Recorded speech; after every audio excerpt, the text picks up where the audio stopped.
One stop. One stop. One stop science shop.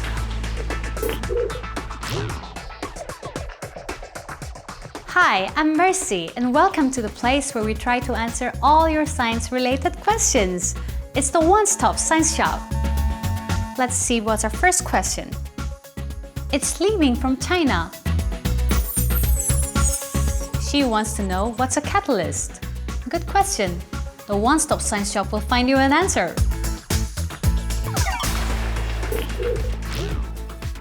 A catalyst is something which hastens an event. In other words, it speeds up a process. For example, I like to kickstart my day with a glass of fresh juice. The sugar and vitamin in it acts as a catalyst and makes me feel more energetic faster. As the day progresses, one normally feels more active, but the juice speeds up the process. In science, a catalyst is a substance that increases the rate of a chemical reaction without itself undergoing any permanent chemical change. This process of using catalysts to speed up a chemical reaction is called catalysis. Catalysts are used in the creation of a great many products that we all use in our daily lives. Even staple food like bread and cheese.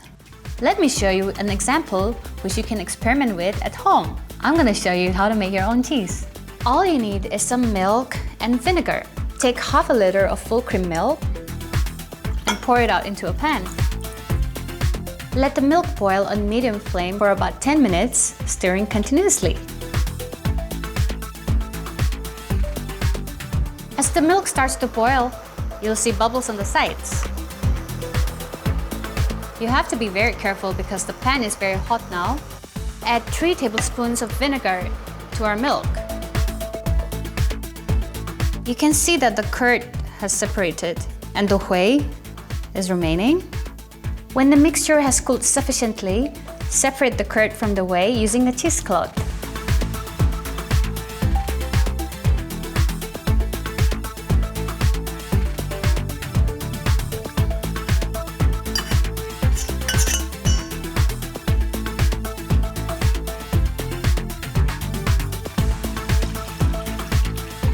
You can also hang this out until all the water drips out.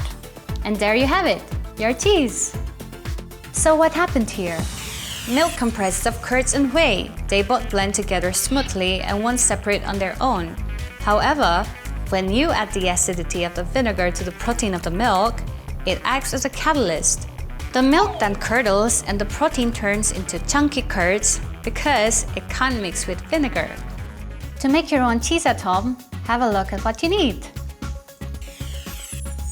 Milk, vinegar, pan and a wooden spatula, induction cooker, cheesecloth. Even our bodies contain many natural catalysts. We call them enzymes.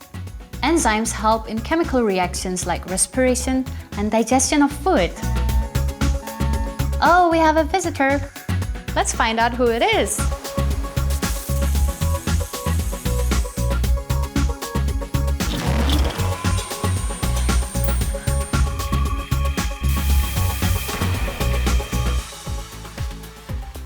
Wow, this is such a marvelous place.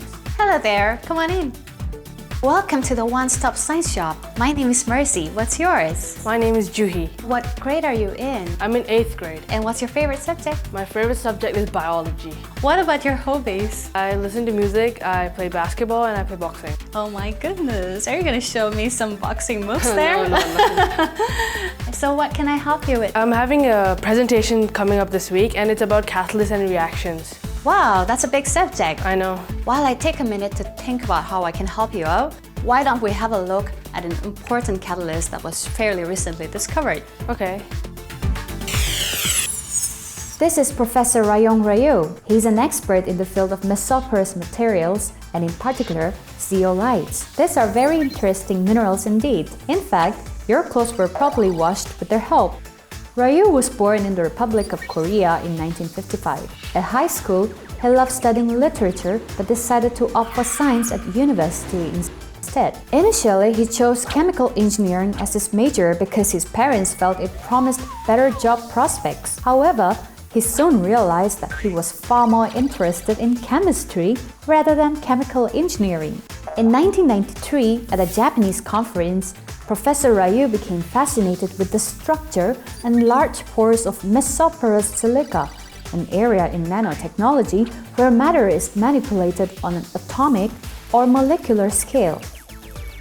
Many years later, in 2006, Ryoo and his team discovered a new form of zeolite that could catalyze petrochemical reactions much more effectively than previously. So what is a zeolite? Well, it's a special kind of rock which traps water inside it. It literally means boiling stone. Today, the term refers to over 200 different minerals and many man-made synthetic materials that have this special porous structure. They have many kinds of interesting uses. For example, in water softeners to remove calcium and magnesium and make the process work more effectively. In cat litter, where the porous crystalline structure of the zeolites helps to trap unwanted liquids and other molecules. Ryoo's new form of zeolite enabled the gasoline refining process to be streamlined more effectively, advantages to both science and nature. After his discovery, the South Korean press referred to his zeolites as magical substances. Ryoo has received global recognition and in his native country, been honored with the Top Scientist Award and been named National Honor Scientist by the South Korean government. Phew, catalysts are something. Yes, they're a world in themselves. I've read that synthetic fuels are better than fossil fuels because they are less expensive and eco-friendly. You're right! You know so much already. Your class is in for a treat. Well, I've decided what I want to show you. Are you interested in making a catalyst? Definitely. Let's have a look at what we got in our one-stop science box. Let's get our mat in place. And here are our ingredients. This is hydrogen peroxide. This is liquid detergent, glass jar. This is warm water. What is this? It's a dropper, a glass stirrer. Okay. There's some yeast in this. Okay. We have... what is this called? It's a funnel. Oh. Some measuring spoons. Okay. An empty bowl and a spoon. This is food coloring. Food coloring. We'll keep some tissues handy. Okay. 2 pairs of safety gloves and protective glasses. We need this too. Pretty big plate. Let me get this out of the way and we'll get started. I'm gonna take 1.25 ml of yeast and mix it with 40 ml of warm water. Mix it up and let it rest. This has to rest for at least 30 seconds. Here you go, Juhi, it's up for you. Thank you. Why do we need this for? Well, hydrogen peroxide tends to irritate the skin and the eyes, so we have to wear our safety glasses and safety gloves. Make sure to wear yours before you do this experiment. Where do you find hydrogen peroxide from? Hydrogen peroxide can be found at cosmetic shops or even at a grocery shop.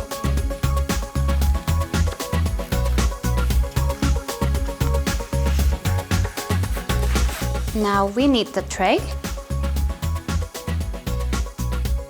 Now we'll take our empty jar. Make sure you have an adult around when you're handling hydrogen peroxide. Take 60 ml of hydrogen peroxide. Gently pour it out. Now we need to put 6 to 8 drops of your favorite food color to this. Juhi, would you like to help me?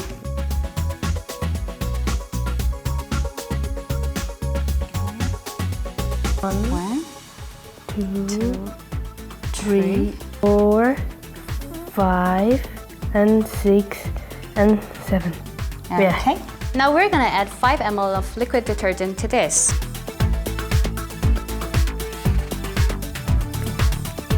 Now with a glass stirrer, gently stir the mixture to mix it all up.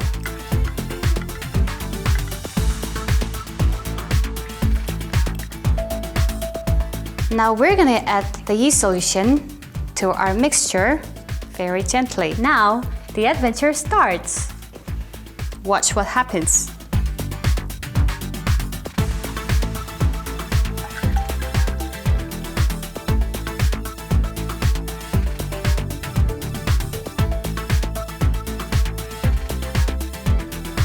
I'm dying to know the secret behind this. It's catalysis. Each tiny foam bubble is filled with oxygen. The yeast acted as a catalyst here and removed the oxygen from the hydrogen peroxide at a fast rate. This created lots and lots of bubbles. To try this for yourself at home, have a look at what you need. A mat, hydrogen peroxide, liquid detergent, a jug of warm water, a dropper, glass stirrer, yeast, funnel, measuring spoons, empty bowl and a spoon, food coloring, safety gloves, protective glasses, a big plate. Wow, this experiment was so amazing. Our experiment not only created foam, but a lot of heat as well. Such reactions are called exothermic reactions. Thank you so much. You made me learn so much about catalysts and its reactions. I'm so glad you came by today. Thank you so much for joining us. I hope to see you again soon to discuss many more exciting science-related questions on the One Stop Science Shop.